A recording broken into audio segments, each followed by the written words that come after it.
अरिहन्तानां ॐ नमो अरिहन्तानां ॐ नमो घबराओ न दुख जीवन में, जीवन सुख दुख का मेल। घबराओ न दुख से जीवन, जीवन सुख दुख शरणा ले लो अरिहंतों का शरणा।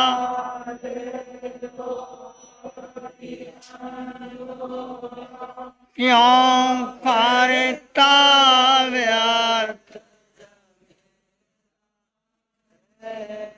ये प्रभु सिमरण की अरिहंतानां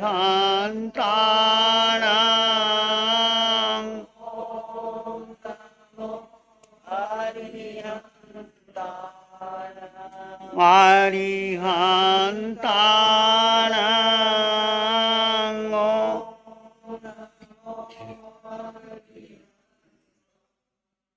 नमो नमो अरिहंतानां नमो नमो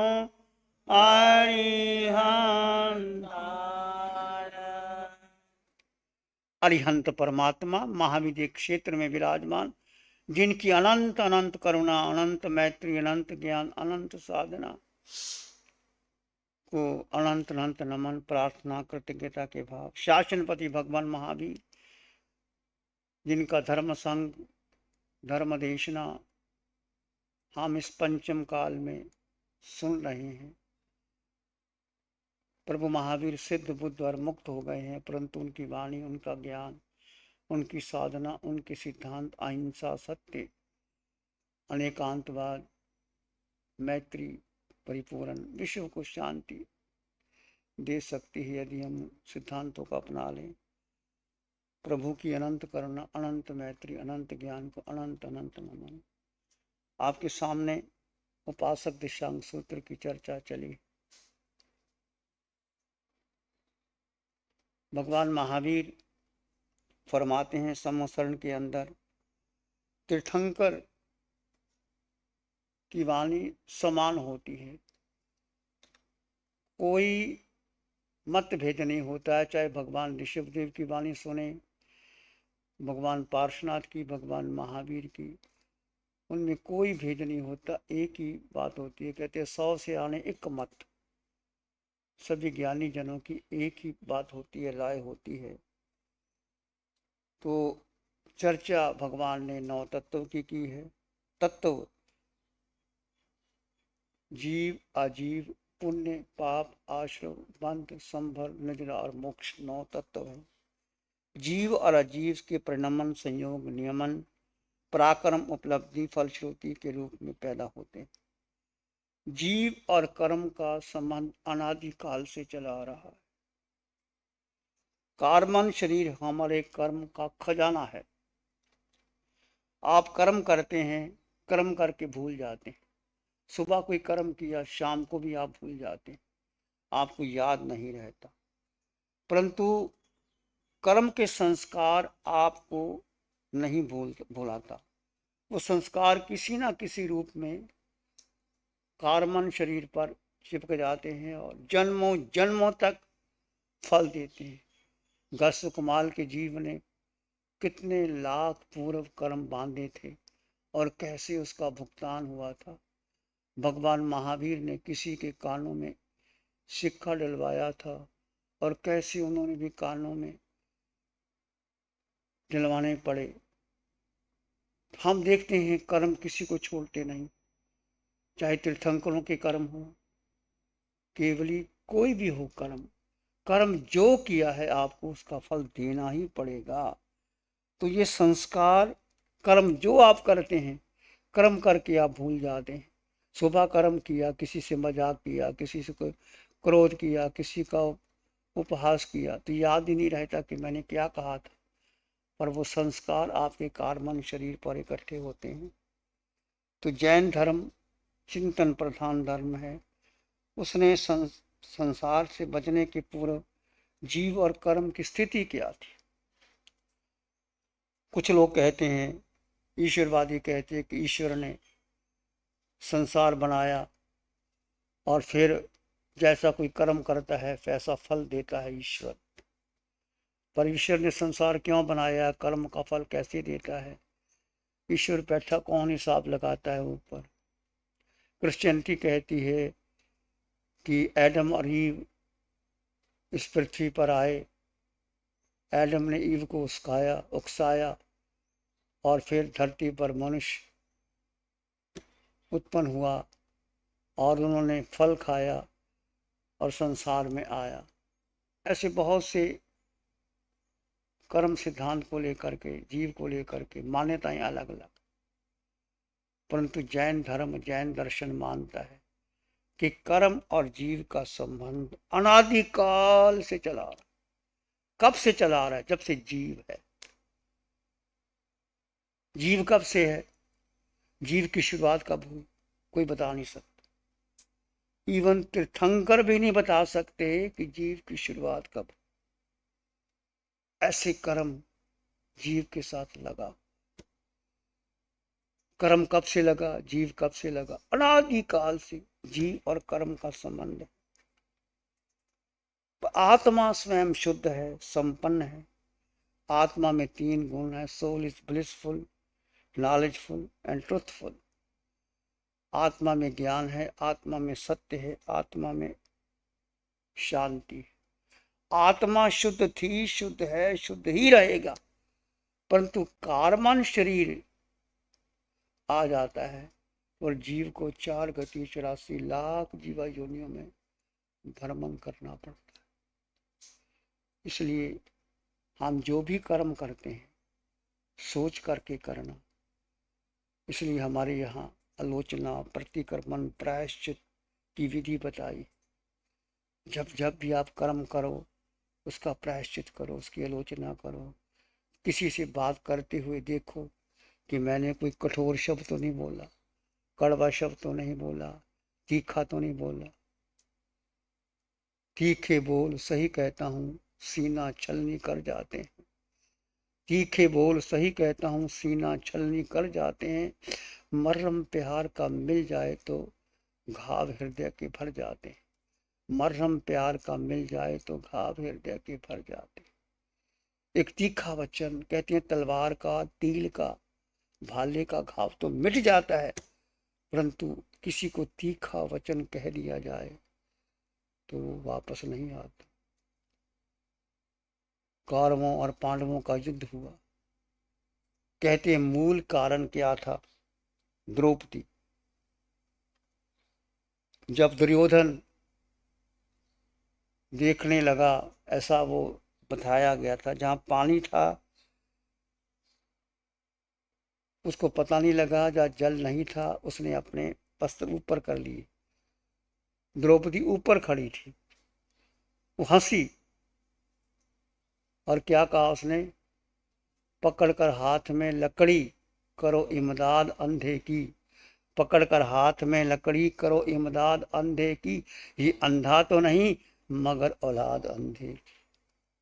ऐसा वचन उसको चुभ गया, किसका मुझे बदला लेना है। सारा निमित्त कोई कारण बनता है। और कैसे महाभारत का युद्ध हुआ, कैसे वो पांडवों ने जुआ खेला और उसका हाल हुआ, द्रौपदी का कैसे वनवास हुआ। दुर्योधन कितना हठी निकला कि मैं 5 गांव भी नहीं देता इनको। कृष्ण ने समझौता करवाया था कि देख तू राज्य ले ले, मैं समझौता कर देता हूँ, करवा देता हूँ, पांडव कुछ नहीं, केवल 5 गांव दे दे और कुछ नहीं चाहिए। वो कहता ये तो गवाला क्या जानता है, युद्ध करेगा वो ले लेगा, 5 गांव क्या, मैं सुई की नोक जितनी जगह भी नहीं देता। कितना अहंकारी, कितना लालची दुर्योधन। और आखिर क्या हुआ, दुर्योधन का क्या हाल हुआ। तो ऐसा बात कहते हैं कि तीखा वचन, कड़वा वचन, मीठे वचन बोलो, प्रिय बोलो। किसी को, कोई व्यक्ति काना है, लूला है, लंगड़ा है, उसको क्या कहना चाहिए? काने को काना मत कहो, लूले को लूला मत कहो, लंगड़े को लंगड़ा मत कहो। प्रज्ञा चक्षु, सूरदास, ऐसे शब्दों का प्रयोग करो कि उसको चोट ना पहुंचे। तो किसी को भी चोट पहुंचाते हैं तो आपको भी चोट पहुंचती है। तो जीव सच चित आनंद स्वरूप है आत्मा, परंतु आत्मा के साथ जो कर्म लगा है वो कर्म छोड़ता नहीं। आप कर्म से रहित हो जाए आत्मा तो शुद्ध ही शुद्ध। अब कर्म क्या किया आत्मा ने, कौन सा कर्म किया है? 18 पाप स्थानक है, उसकी चर्चा हम करेंगे कल।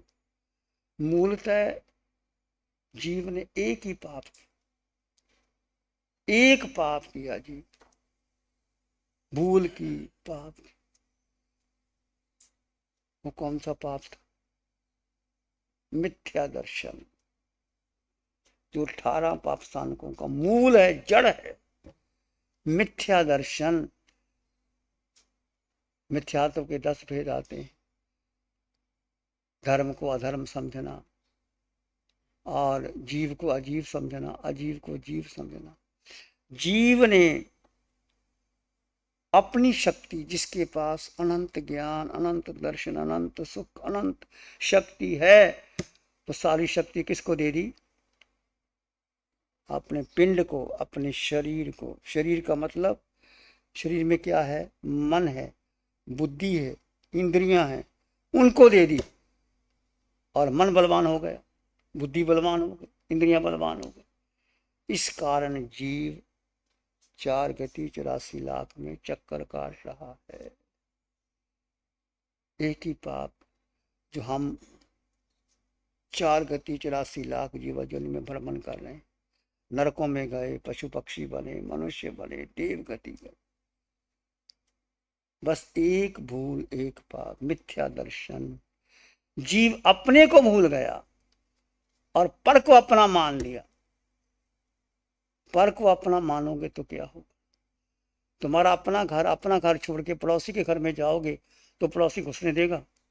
बोलो। अपना घर छोड़ दिया और पड़ोसी के घर में चले गए कि मैं मालिक हूं, तो कौन आपको मालिक बनाएगा? जीव मालिक था, है, रहेगा, परंतु जीव अपने को भूल गया। इसलिए अपने को जानो, no thy self, understand thy self, comprehend thy self, uplift thy self.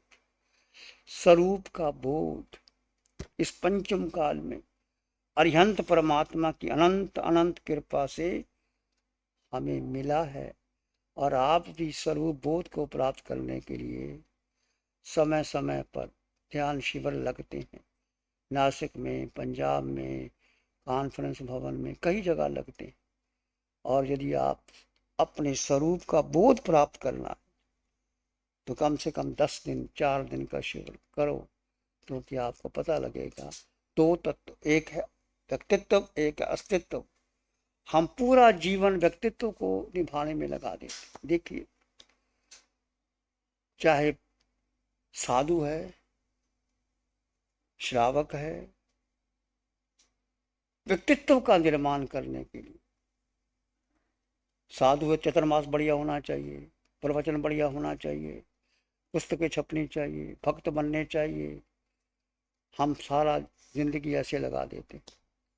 और श्रावक हैं, धन होना चाहिए, कोठी बंगला मकान, धन के साथ पद प्रतिष्ठा होनी चाहिए। ये सब व्यक्तित्व का विकास किया। व्यक्तित्व को छोड़कर के अस्तित्व क्या है? तुम आत्मा, आकार में निराकार आत्मा। यदि उसको नहीं जाना, उसको नहीं समझा तो कुछ नहीं समझा। अनंत अनंत जन्म ग्रहण करने पड़ेंगे और केवल अपने को जान करके, अपने में सिमट करके जीव जीव में स्थित होने का पुरुषार्थ करे तो वो आगे बढ़ सकता है। जैन धर्म दर्शन ने तो जो कुछ भी तीर्थंकरों ने प्राप्त किया है वो कहाँ से प्राप्त किया है? जीव से, आत्मा से। आत्मा में अष्ट गुणों की संपदा है। अनंत ज्ञान, अनंत दर्शन, अनंत सुख, अनंत शक्ति ये जीव में है। जीव निराकार है, अमूर्त बना, नो इंद्रिय गिज्झ अमूर्त भावा। और उसमें इंद्रियों के द्वारा, मन बुद्धि के द्वारा जीव को तुम जान नहीं सकते। जीव अगुरु लघु है, उसमें वजन नहीं है।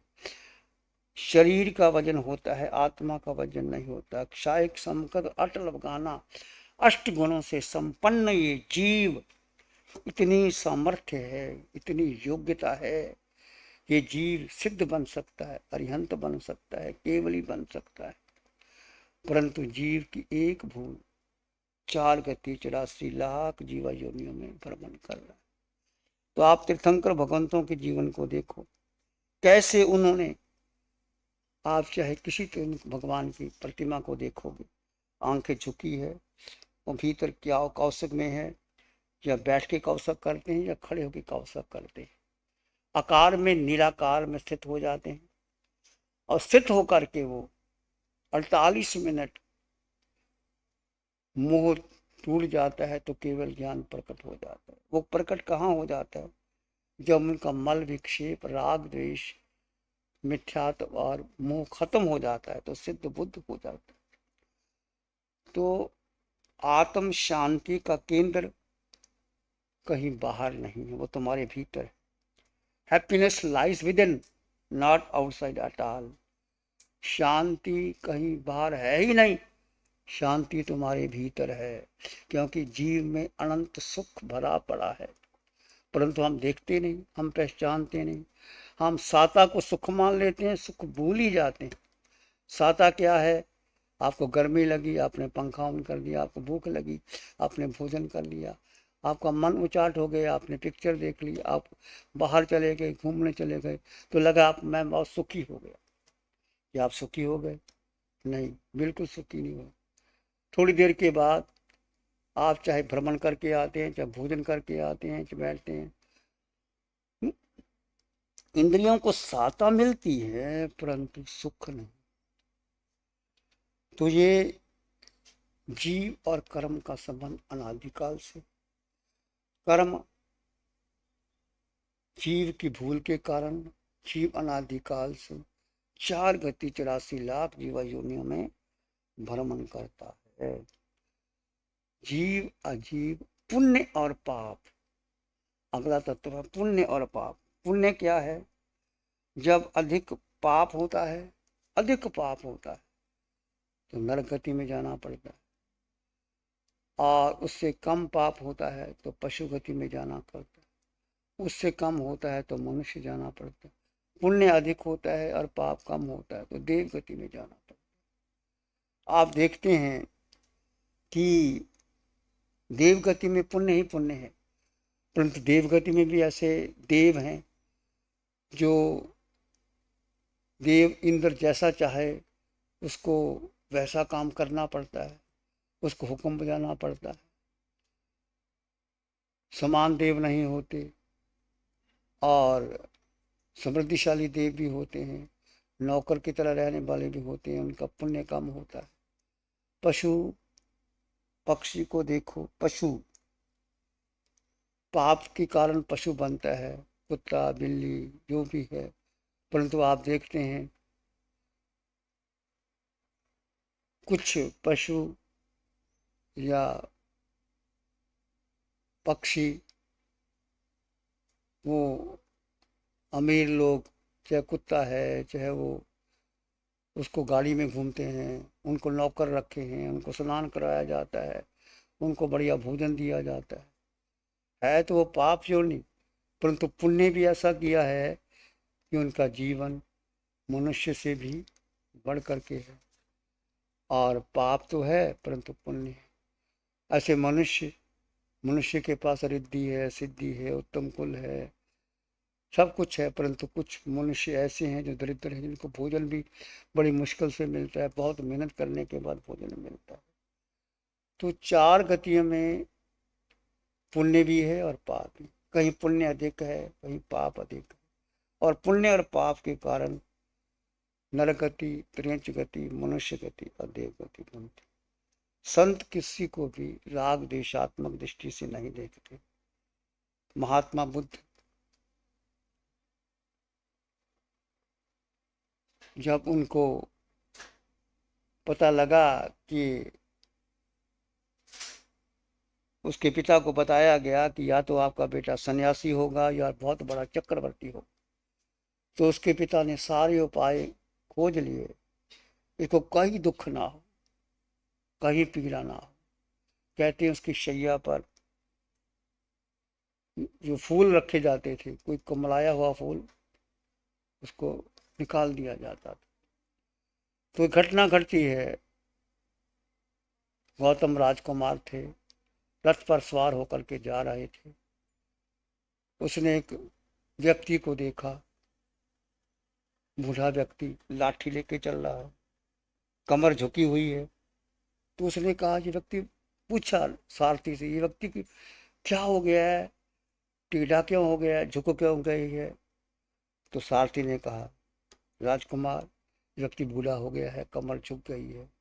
तो बुद्ध ने अपने पर लिया, गौतम ने, क्या मैं भी बूढ़ा हूँगा, मेरी कमर भी झुकेगी?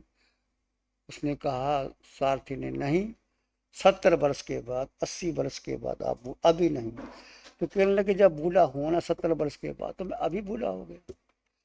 फिर एक मरते हुए व्यक्ति को देखा, लोग ले जा रहे हैं, राम राम कर रहे हैं। राजकुमार ने पूछा, ये क्या हो गया कि व्यक्ति मर गया है, इसको शमशान में ले जा रहे हैं। अच्छा, व्यक्ति की मौत भी होता है, व्यक्ति बूढ़ा भी होता है, व्यक्ति बीमार भी होता है।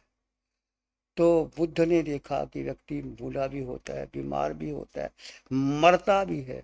तो मैं भी बूढ़ा हूँगा, मैं भी मरूंगा, चलो वापस ले चलो, मुझे नहीं जाना मनोरंजन में। वापस आ जाते हैं, वैराग्य हो जाता है। तो बुद्ध की वाणी का सार निकलता है, संसार में दुख है, दुख का कारण है, कारण का उपाय, उपाय से मुक्ति है। There is suffering, there is the cause of suffering, the way of suffering, the end of suffering.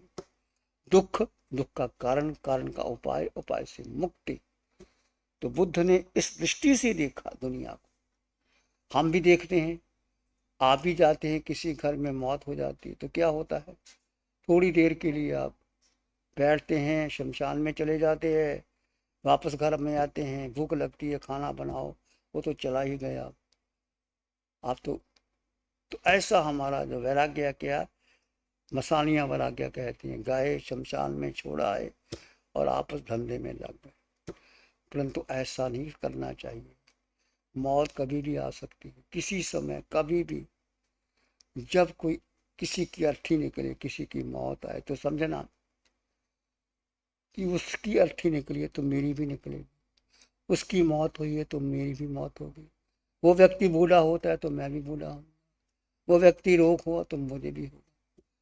तो बुद्ध के धर्म दर्शन में दुख से शुरू होकर के निर्वाण की बात कही, मोक्ष की बात कही, और है आगे तत्व है आश्रव, संवर, बंध, निर्जरा और मोक्ष। आश्रव क्या होता है?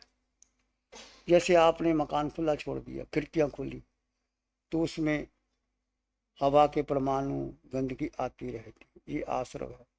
आपने बंद कर दिया चारों ओर से, तो नहीं आएगी, वो संवर हो गया। जैसे तालाब है, चारों ओर से तालाब में पानी आता है, मोरी से आता है, उधर से आता है, तालाब भर जाता है, इसको कहते आश्रम, पानी का आना।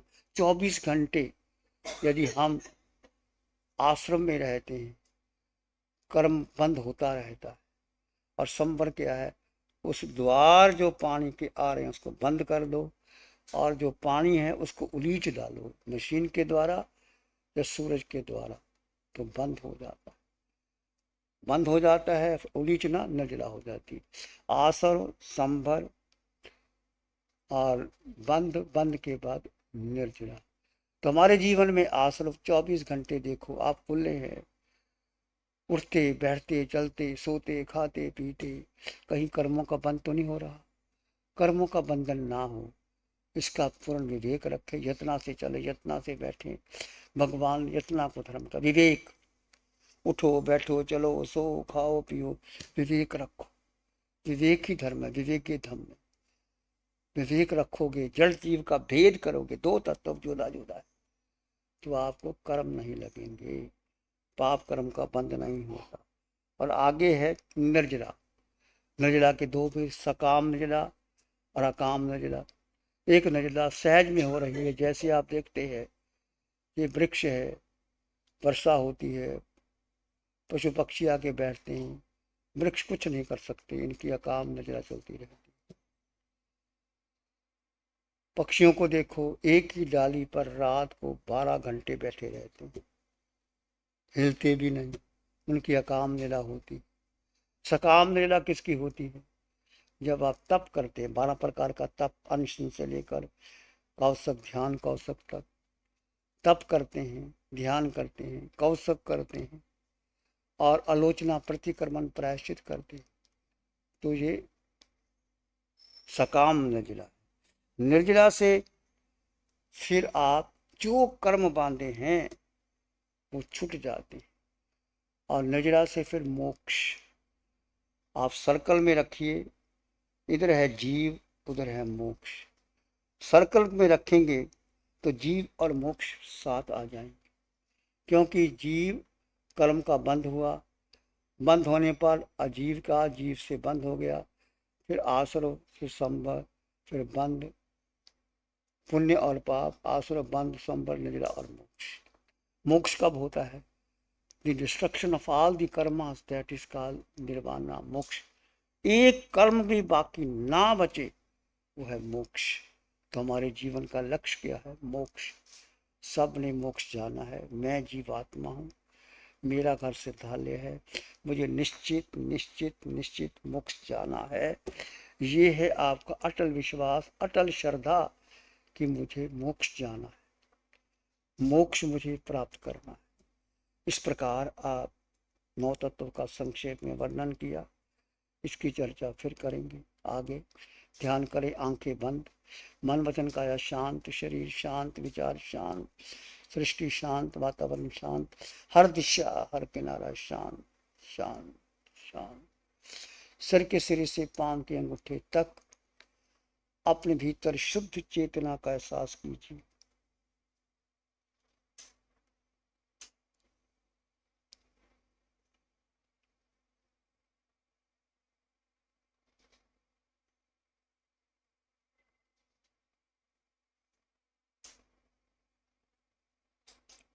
इस आकार में निराकार आत्मा, शुद्ध आत्मा, स्वयं में परिपूर्ण आत्मा, पूरे ब्रह्मांड में अनंत अनंत जीव है, अनंत पुद्गल है।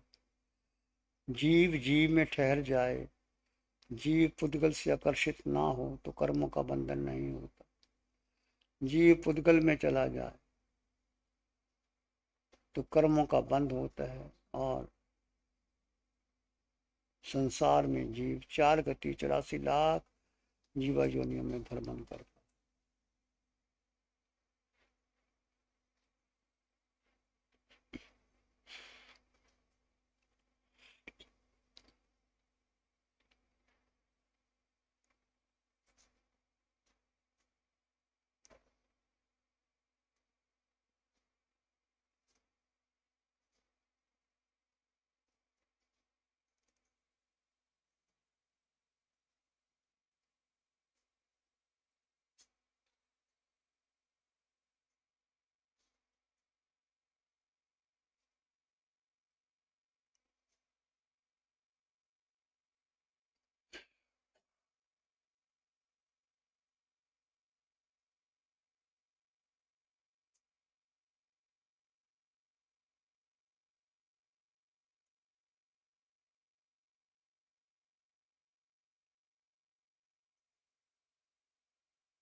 अपने भीतर मंगल का भाव लाएं, प्राणी मात्र के लिए मंगल की कामना की।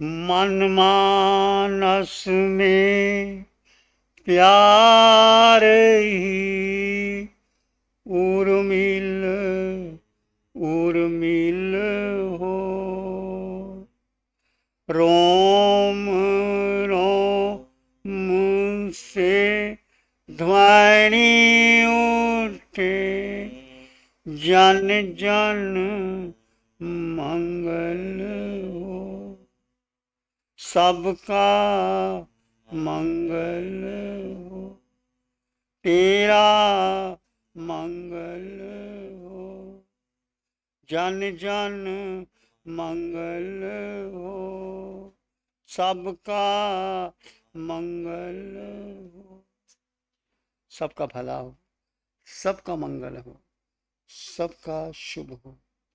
इसी में एक लंबा गहरा श्वास लें, अरिहंत परमात्मा के चरणों में अनंत कृतज्ञता ज्ञापित करें। एक और लंबा गहरा श्वास, अरिहंत परमात्मा के चरणों में नमन और वंदन। दोनों हाथों को आंखों पे ले जाएं, हल्का सा स्पर्श, धीरे से आंखें खोल सकते हैं। नमो अरिहंतानंग, नमो सिद्धानंग, नमो आर्यानंग, नमो उवज्झायानंग, नमो लोय सत्साहुनंग, धम्मो मंगल मुखिठम अहिंसा संयमो तब, देवावित्तं नमं संति जस धम्मे श्यामन। श्री चत्तारी मंगलम, अरहंता मंगलम, सिद्धा मंगलम, साहु मंगलम, केवली पाणत्तो धम्मो मंगलम। चत्तारी लोगोत्तम, अरहंता लोगोत्तम, सिद्धा लोगोत्तम, साहु लोगोत्तम, केवली पाणत्तो धम्मो लोगोत्तम। चत्तारी शरणं पवज्जामि, अरहन्ते शरणं पवज्जामि, सिद्धे शरणं पवज्जामि, साहु शरणं पवज्जामि, केवली पाणत्तं धम्मं शरणं पवज्जामि। चारे